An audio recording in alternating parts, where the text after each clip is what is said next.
cet endroit-là, il y avait l'endroit où se trouvaient les larmes de Jésus. Et donc ici, depuis peu, ils ont refait l'acquisition de ces deux larmes qui se trouvaient dans un autre endroit.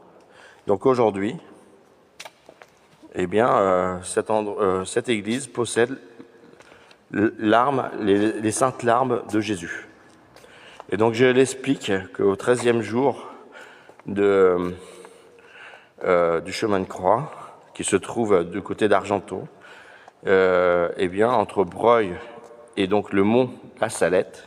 Donc La Salette parce que c'est là où Jésus a pleuré, et c'est là où on a récolté ses larmes.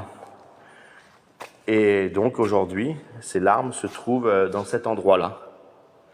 Voilà. Et qui est l'endroit qui a été la première des Roms, avant le déluge.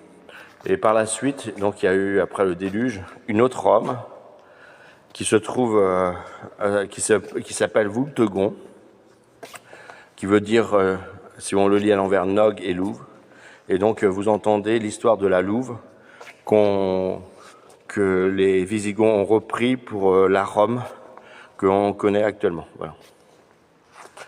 Et donc voilà. Et donc après, je voulais vous montrer. Je ne sais pas si ça va être facile de vous apercevoir de ça. Donc il y a une petite statue. Alors je vais essayer de m'accaler. Voilà. À ce niveau-là, il y a au niveau ce qu'on appelle le chapiteau là. Eh bien, il y a une sirène. Et donc, lorsque vous voyez dans la région, il y a énormément d'églises avec cette sirène-là, qui indique que ces lieux sont des lieux de culte qui étaient atlantes. Ce qu'on va appeler aussi les Mérovingiens. Les Mérovingiens, c'est les veaux de mer. Donc, on va dire le mâle de la sirène, quoi. Voilà. Et donc, quand vous viendriez, si vous êtes là, ceux qui m'écoutent, eh bien, écoutez, je vais vous montrer cette église qui est extrêmement importante pour les initiés que je suis, car il m'arrive, par exemple, de venir ici et d'accéder, on va dire, aux esprits de tous les prophètes. Voilà. Donc, des fois, c'est ici il est arrivé qu'il y ait eu une réunion ici. D'ailleurs, je me rappelle qu'à un moment donné, Pythagore et Lao Tzu se sont mis en colère. Alors, quand je suis rentré dans ce lieu, il faisait beau.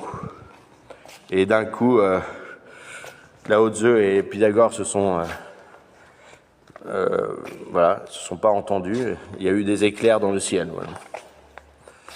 Une guerre des prophètes.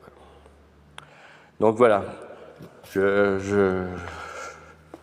Je vous offre ce cadeau de vous faire connaître ce lieu, voilà, Chemillé en Anjou, entre Cholet et Angers, où se trouve l'Arche d'Alliance. Et je vais vous refaire voir. Alors, donc il y a la peinture de l'ermite. Donc il y a la peinture de l'ermite là. Mais à côté, il y avait une immense peinture représentant Christophe. Et Christophe, c'est Jésus, celui que vous appelez Jésus. Donc pour expliquer qu'ici, il y a l'Arche d'Alliance avec l'ermite, il y a Christophe avec cette croix où ça représente là où ça représente les deux larmes de celui qu'on appelle Jésus, et donc à la Salette, qui se trouve à Argenton-Château. Eh bien, c'est à cet endroit-là que, il y a eu les pleurs de Jésus. Et aujourd'hui, quand vous allez à cet endroit de Argenton-Château, il y a il y a écrit le mont dans les cartes, mais il y a